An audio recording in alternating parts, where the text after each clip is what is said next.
Doc Rightwing here, and today I want to talk about the political persecution we've been seeing lately. The most recent example is this New York DA going after Trump for a $130,000 payment to keep a hooker quiet. But is anyone looking into the millions the Bidens received from foreign actors? As a side note, I'm 100% certain that the hair sniffer they're wheeling around the White House has paid off a prostitute or two. But that's beside the point. The point is the political persecution, and it's starting to make a lot of us pretty angry.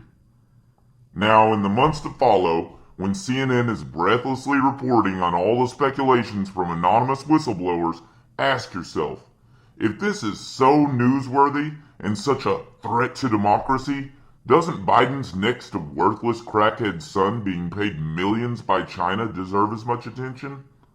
If you're intellectually honest, you'd have to agree. There seems to be some bias at play here.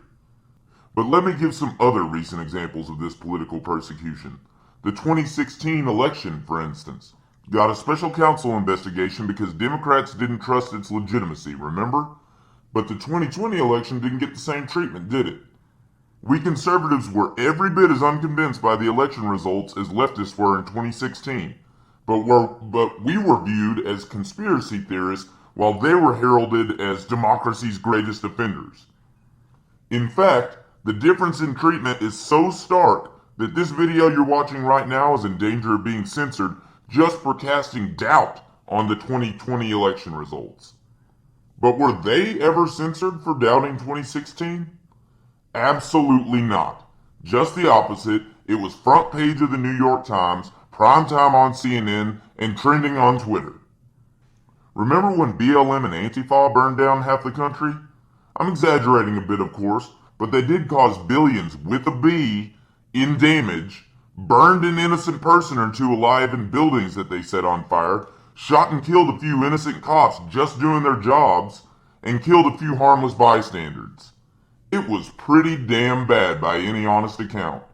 But after hundreds of these riots were cheered on by every prominent Democrat, us right-wingers have one single riot where, despite the propaganda, no one was killed except an unarmed Trump voter who was shot to death by police. We have one riot after hundreds from the left, and all of a sudden it's a threat to democracy. They killed no one and no buildings were burned down, but now all of a sudden people are going to prison. Wow. That's enough to enrage a person. And I haven't crunched the numbers, but I bet my house that the average jail time for a BLM rioter is way, way less than a January 6th rioter. And that's 100% unjust. And there's the censorship, of course. The idea that COVID began in a lab is conspiracy theory misinformation, right? We aren't even allowed to respectfully disagree with the word of Dr. I Am Science Fauci. But the left was never censored when they pushed that blatantly preposterous conspiracy theory that Trump stole the 2016 election in some diabolical plot with less orange Hitler.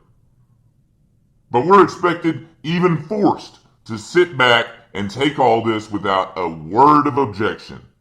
We're threatened into submission while they throw us in jail, censor our speech, call us racist, indoctrinate our children, get rich while they're supposedly representing us in Washington, and as if all that weren't enough, they lie to us again and again and again, and probably laugh about it together over cocktails. At some point, if they keep pushing conservatives like this, they'll have a revolution on their hands. And that's not a threat, so I don't want any of you traitors from the intelligence agencies busting down my door armed to the teeth like you've been doing to us. It's merely an observation. And you can even call it advice. You traitors should really back off a bit on the persecution. That said, I want to end with this assessment. They don't plan to actually arrest Trump for any of this. We've been through this before. They just want another Russia story. They just want the allegation, because they'll turn the allegation into months upon months of anonymous whistleblowers and 24/7 wall-to-wall coverage. They don't care one bit about the truth, and certainly not about justice. They just want to tell a story that their sheep will believe. And if that one doesn't work, they'll just come up with another. And that's all for now, folks.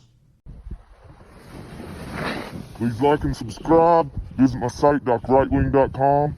And until next time, comrades.